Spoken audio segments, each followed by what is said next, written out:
Assalamu alaikum everyone. Hope so you all are doing well. So from today, starting a new series in which I will discuss all those important topics whose derivations are a bit difficult and they seem like a bit hard for you to derive them. Okay, जो लंबी भी हैं और जो बहुत ही मुश्किल नज़र आती हैं उनको डिराइव करना सीखेंगे हम इस सीरीज में। ठीक है, और आपने मेरे व्हाट्सएप चैनल का लिंक गिवन होगा डिस्क्रिप्शन में, वहाँ से ज्वाइन कर लेना है ताकि हर आने वाली वीडियो, हर इंपॉर्टेंट टॉपिक की वीडियो, हर डेरिवेशन की वीडियो उस चैनल में आपको शेयर की जाएगी, तो आप वहाँ से देख सकते हैं। ठीक है, तो बगैर कोई टाइम की जाए कि हम स्टार्ट करते हैं। सबसे पहले चैप्टर में एक टॉपिक था जो था ग्रेविटेशनल पोटेंशियल। उसकी डेरिवेशन मैंने बहुत ही डीप से डिराइव करवाई थी कोई 5-6 महीने पहले, 5 महीने पहले। तो उसका लिंक जो है मैं डिस्क्रिप्शन में दे दूंगा, वो आपने समझ लेनी है। वहाँ पर मैंने बहुत ही डिटेल से समझाई हुई है। ठीक है, तो ये मैंने अगला टॉपिक अगले चैप्टर में से जो मोस्ट इम्पोर्टेंट टॉपिक है लॉन्ग के लिहाज से, वो मैं करवाने जा रहा हूँ। डीप इसको समझेंगे कि किस तरह होगा और किस तरह हम लोग इसको आसानी से डिराइव कर सकते हैं। ठीक है, तो इस चैप्टर का नाम क्या है? Statistical mechanics and thermodynamics. इसका सबसे पहला टॉपिक जो मोस्ट इम्पोर्टेंट टॉपिक है वो कौन सा है?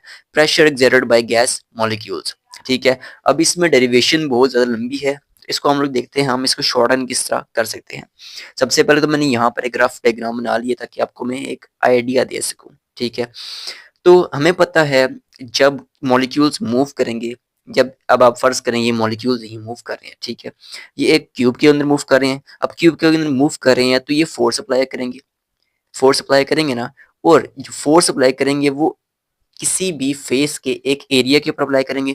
यानी ये जो है हमारे पास ये मॉलिक्यूल है, इसने फोर्स अप्लाई की इस फेस पे। ठीक है, इस बिल्डिंग पे, ये हम लोग कह सकते हैं कि इस दीवार पे इसने फोर्स अप्लाई की। ठीक है, अब फोर्स जहाँ पर अप्लाई की उसके नीचे जो एरिया है वो, यानी उस जगह पे जो एरिया कवर करता है वो भी तो हमने देखना है कि कितने एरिया के ऊपर कितनी फोर्स लग रही है। तो इससे अब प्रेशर डिराइव करने, जाहिर सी बात है फोर्स और एरिया तो आएगा। तो प्रेशर का फॉर्मूला, सिंपल फॉर्मूला जो हमें याद है, जो हम लोग 9th से पढ़ते हुए आए हैं, वो वाला फॉर्मूला क्या है हमारे पास? कि प्रेशर हमें पता है कि प्रेशर हमेशा किसके इक्वल होता है? Pressure is equals to force by area. यही बात है। अब जब इसने फोर्स अप्लाई की है तो जाहिर सी बात है ये जो मॉलिक्यूल्स है ये मूव कर रहे हैं, मूव कर रहे हैं ना मॉलिक्यूल्स। जब कोई चीज मूव करती है तो उसका एक मोमेंटम होता है। ये बात है कि नहीं है? मोमेंटम होता है।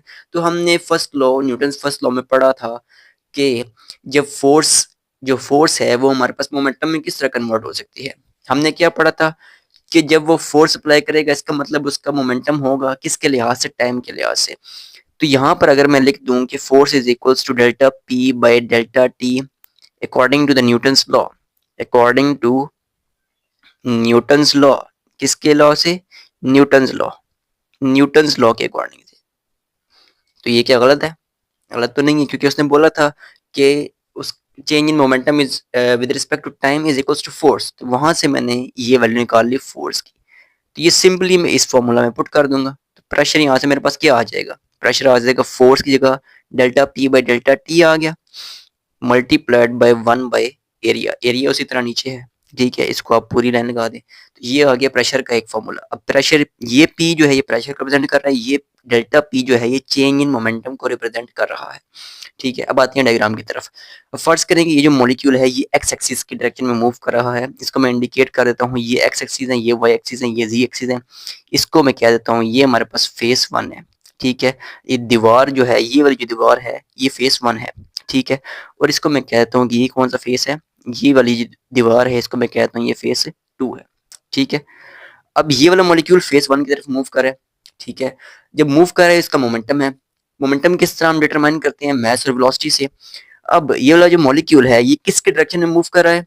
एक्स एक्सिस की डायरेक्शन में। अब एक मॉलिक्यूल तो नहीं है, बहुत सारे मॉलिक्यूल्स हैं, लेकिन हम लोग एक मॉलिक्यूल को देख रहे हैं, इसलिए हम लोग क्या बोलेंगे कि इसकी जो वेलोसिटी है वो क्या है? Vx1 है, क्योंकि ये x के अलोंग मूव कर रहा है और हम पहले मॉलिक्यूल की देख रहे हैं, इसलिए हम लोग क्या बोलेंगे कि ये Vx1 इसकी वेलोसिटी है।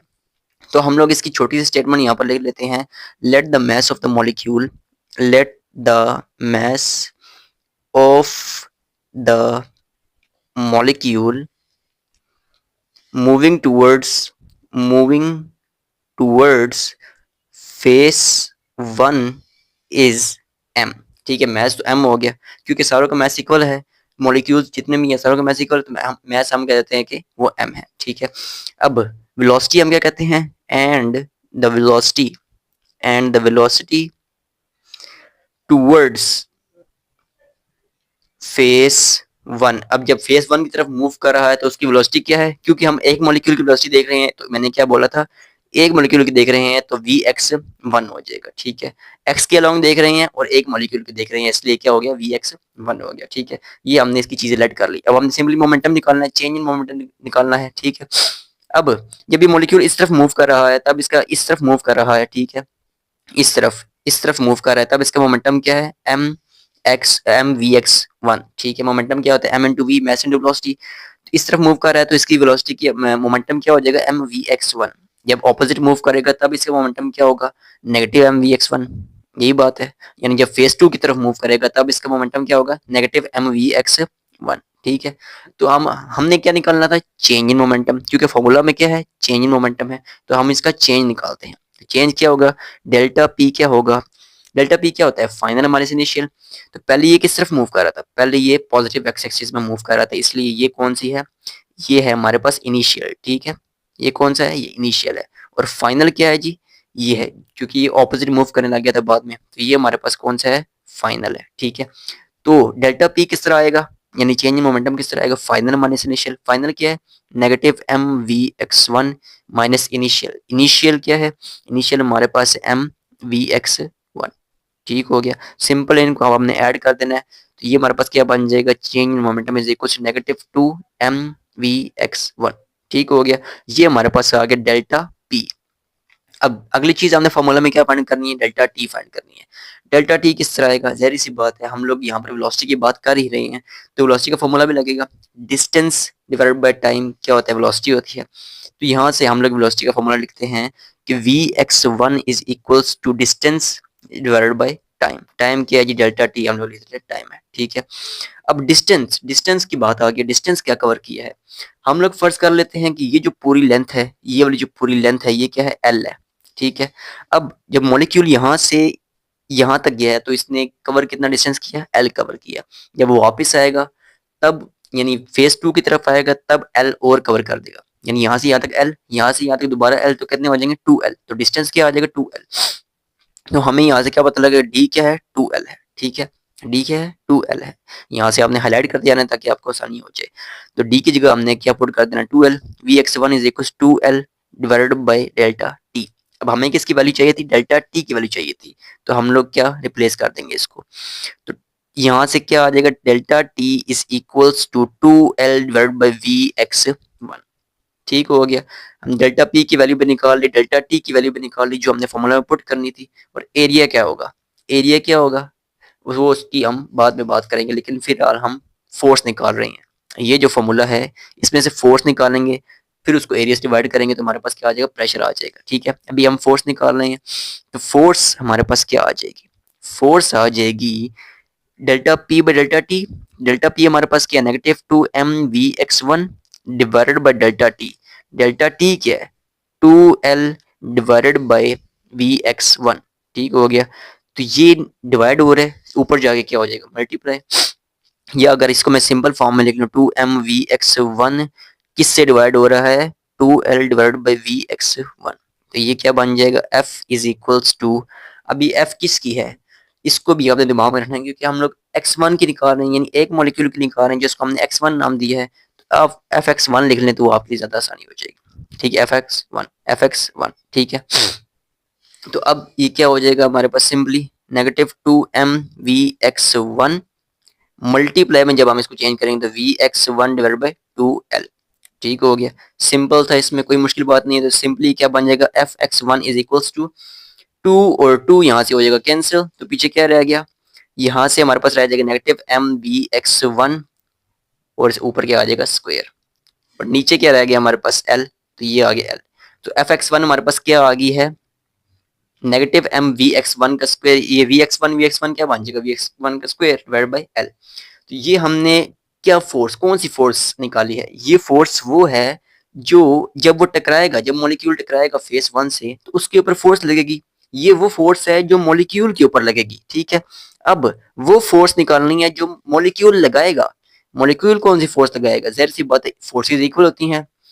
हम लोग यहाँ पर अपनी आसानी के लिए लिख लेते हैं कि according to Newton's third law, according to according to Newton's third law, Newton's third law क्या कहता है जी? थर्ड लॉ क्या कहता है जी? यानी रिएक्शन फोर्स और एक्शन फोर्स दोनों इक्वल होती हैं। इसका मतलब एफ एक्स वन जो दीवार लगा रही है मॉलिक्यूल के ऊपर, एक्स वन मॉलिक्यूल के ऊपर जो दीवार लगा रही है, वो उसके इक्वल होगी जो मॉलिक्यूल लगा रहा है दीवार के ऊपर। समझ में आई? यानी जो दीवार लगा रही है मॉलिक्यूल के ऊपर वो इक्वल है उसके जो मॉलिक्यूल लगा रहा है दीवार के ऊपर। वहां से हमें क्या पता लगा? अब ये दोनों तो हैं ऑपोजिट डायरेक्शन में, ये बात तो आपको पता ही है ना, दोनों फोर्सेस किस डायरेक्शन में होती हैं? ऑपोजिट डायरेक्शन में। तो यहाँ से इसका नेगेटिव साइन सिंपली खत्म हो जाएगा और हमारे पास so the force applied by the molecule is, so force applied by the molecule is, by the molecule is, molecule कितनी फोर्स अप्लाई करेगा? सिंपली नेगेटिव साइन हटाना है हमने, और M V X one square divided by L. ये आ गई वो फोर्स जो मॉलिक्यूल ने अप्लाई की है। पहले हमने वो फोर्स निकाली जो दीवार अप्लाई कर रही है मॉलिक्यूल के ऊपर, तो उससे हमें सिंपली पता लग गया कि मॉलिक्यूल क्या फोर्स अप्लाई कर रहा है दीवार के ऊपर। अब सिंपली एफ एक्स वन निकालिए, F X two, F X three, F X four सब इसके सेम होंगे। सिंपली हमने एक्स के साथ का जो हमारे पास बेस है वो चेंज करते जाना है।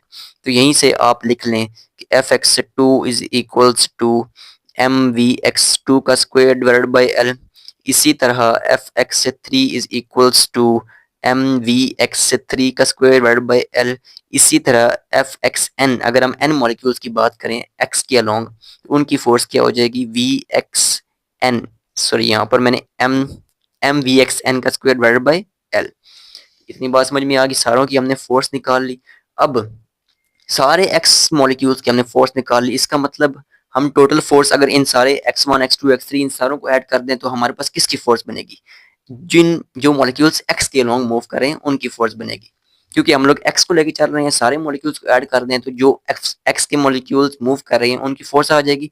इसका मतलब इन सब को ऐड करने से हमारे पास किसकी फोर्स आएगी? उन तमाम मॉलिक्यूल्स की जो एक्स के लॉन्ग मूव कर रहे हैं, ठीक है। क्योंकि एक मॉलिक्यूल तो है नहीं, बहुत सारे मॉलिक्यूल हैं। तो एफ एक्स हमारे पास क्या आ जाएगा? एम वी एक्स वन का square divided by L plus F X two add करेंगे, एफ एक्स टू क्या है जी? एम वी एक्स टू का square divided by L plus F X three add करेंगे जी, एम वी एक्स थ्री का square divided by L plus add करते जाएंगे तो आखिर में क्या आ जाएगा? एम वी एक्स एन का स्क्वायर डिवाइडेड बाई एल। ठीक है, इन सारों को ऐड कर देंगे। अब देखिए इनमें कॉमन क्या आ रहा है? कॉमन आ रहा है एम और एल। हम लोग एम और एल को कॉमन निकाल लेते हैं। F X is equals to M by L common आ गया। पीछे हमारे पास क्या रहेगा? वी एक्स वन का square plus V X two का square plus V X three का square plus up to so on V X N का स्क्वायर। ठीक है, सिंपल हो गया एक्सप्रेशन।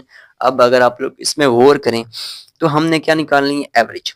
एवरेज क्यों निकालेंगे? उससे हमें एक मॉलिक्यूल का पता लग जाएगा, यानी एवरेज उनकी वेलोसिटी है क्या। एवरेज वेलोसिटी निकालने के लिए हम क्या करते हैं? जितने मॉलिक्यूल्स होते हैं उनको डिवाइड कर देते हैं एन से। यानी अगर हमने किसी चीज़ की एवरेज तीन नंबर्स हैं, जिस तरह मैं कहता हूँ कि ये वन टू और थ्री, थ्री नंबर्स हैं, हमने इन तीनों की एवरेज निकालनी है, तो हम क्या करते हैं? One plus two plus three, और ये कितने नंबर्स हैं? One two three, three numbers हैं, थ्री से डिवाइड कर देते हैं। यही बात है। तो अब यहाँ पर कितने नंबर्स हैं? वन टू थ्री, यानी यहाँ पर एन नंबर्स हैं। ठीक है, अगर मैं इसको कैपिटल एन नाम दे दूँ बिल्कुल बुक की तरह, ठीक है, तो यहाँ पर कितने हैं? एन मॉलिक्यूल्स हैं। तो हमें किससे मल्टीप्लाई डिवाइड करना पड़ेगा? एन से। तो ये वो वहां से एन आया है। तो एफ एक्स क्या आ जाएगा? एम इन टू एन, जो मल्टीप्लाई की है वो ऊपर रख दिया, ठीक है, और डिवाइड वाला मैंने इसके नीचे लगा दिया। वी एक्स वन का square plus V X two का square up to so on V X N का स्क्वायर डिवाइडेड बाई एन। ठीक है, अब ये हमने निकाल ली एवरेज। लेकिन ये सिंपल एवरेज तो है नहीं, अगर आप गौर करें तो इनके ऊपर स्क्वायर भी है। तो ये क्या बन जाएगी? मीन स्क्वायर वेलोसिटी बन जाएगी, क्योंकि इनके ऊपर क्या है? स्क्वायर है। मीन निकाल रहे हैं और किसका? स्क्वायर वेलोसिटी का, तो इसका नाम क्या बन जाएगा? Mean square velocity.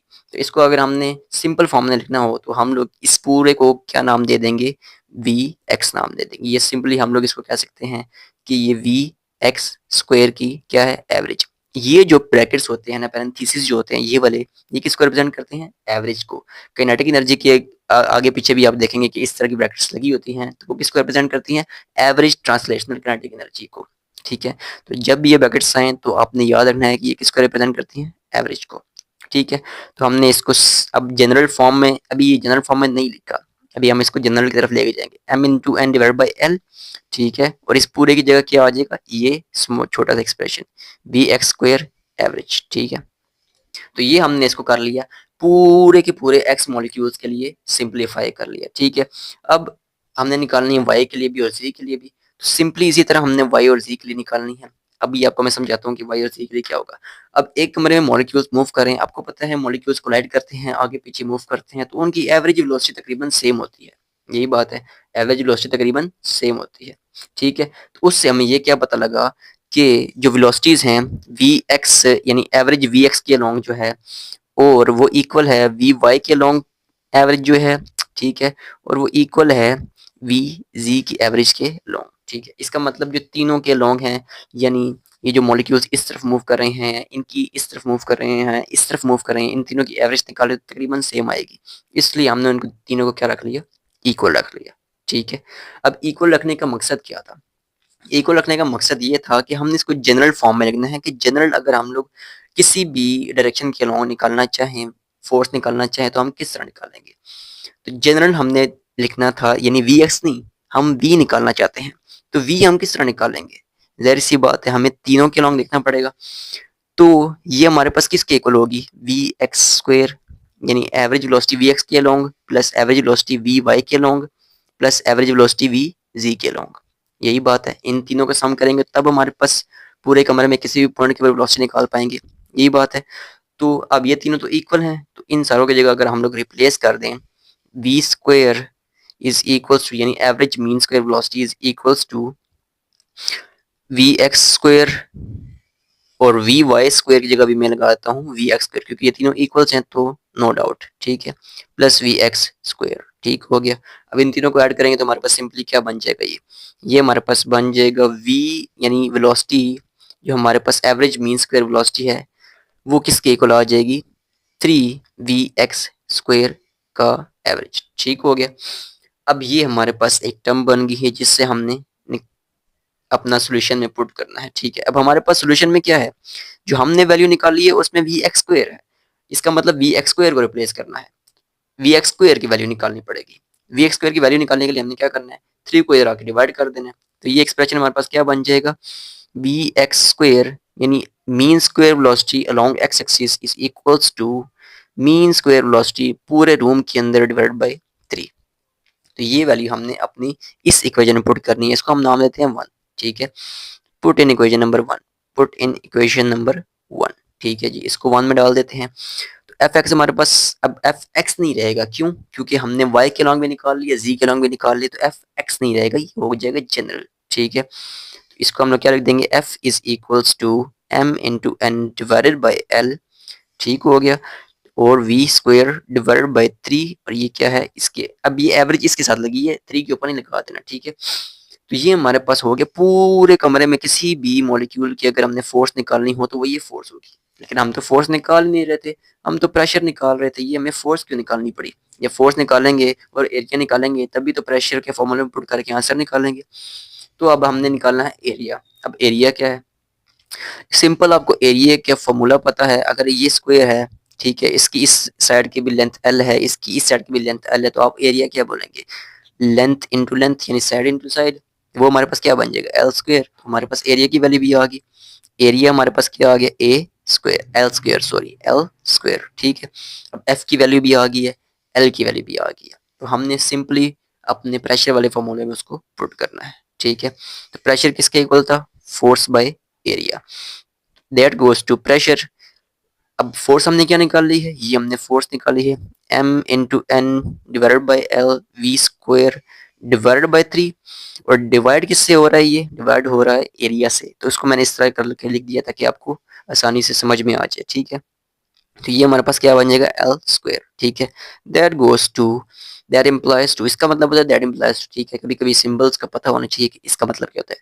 इसका मतलब होता है दैट इम्प्लाइज टू। ठीक है, M into N divided by L, ये वी स्क्वायर यानी average mean square velocity divide को जब हम मल्टीप्लाई चेंज करेंगे तो ये रेसिप्रोकल हो जाएगा 1/L²। So this implies to pressure is equals to m into N. इस 3 को अगर हम लोग पीछे ले हैं तो ये बन जाएगा 1/3, ठीक है, m into N divided by, अब ये L² और इस L को मल्टीप्लाई करेंगे तो ये क्या बन जाएगा, L³। m into N L³ और साथ में क्या आ जाएगा, V²। तो ये क्या है, एवरेज है, ठीक है। अब गौर करें तो L³ क्या होता है, मीटर क्यूब। मीटर क्यूब अक्सर क्या होता है, वॉल्यूम। तो अगर हम L³ की जगह V लिख दें, वॉल्यूम लिख दें, तो कोई मसला तो नहीं है, कोई मसला भी नहीं है। तो सिंपली आप इसकी जगह V पेस्ट कर दें, ठीक है। P is equals to m into N divided by 3। L³ की जगह क्या लगाना है, V लगाना है, V लगा दिया। V² जो है हमारे पास एवरेज मीन स्क्वायर वेलोसिटी। तो ये था हमारे पास प्रेशर निकालने का बहुत ही आसान सा एक्सप्लेनेशन मैंने कर दिया, आपको पॉइंट टू पॉइंट एक्सप्लेन कर दिया है कि pressure exerted by the gas molecules on the walls of a container या on the walls of the cube, किसी भी कंटेनर के ऊपर अगर फोर्स लगाएगा, प्रेशर लगाएगा, तो उसको डिराइव करने का आसान तरीन एक्सप्लेनेशन मैंने आपको कर दिया। अब ये याद रखना है कि ये जो v है ये हमारे पास वेलोसिटी होती है, और ये जो v है ये हमारे पास क्या होता है, वॉल्यूम, ठीक है। उम्मीद है आपको बहुत ही अच्छे से समझ में आ गई होगी। इसी तरह जितने भी डेरिवेशंस मुश्किल से मुश्किल डेरिवेशन है वो मैं करके दिखाऊंगा, आपको आसान बनाऊंगा, और आप इस सीरीज को ज्वाइन कर लें। डिस्क्रिप्शन में लिंक गिवन होगा, जो व्हाट्सएप चैनल है उसका, ठीक है, उसको आपने ज्वाइन कर लेना है। और ग्रेविटेशनल जो पोटेंशियल था उसकी वीडियो भी मैंने बनाई थी, उसका भी मैं लिंक डिस्क्रिप्शन में दे दूंगा। मिलते हैं नेक्स्ट वीडियो में, तब तक के लिए अपना बहुत सारा ख्याल रखिएगा। अल्लाह हाफिज़।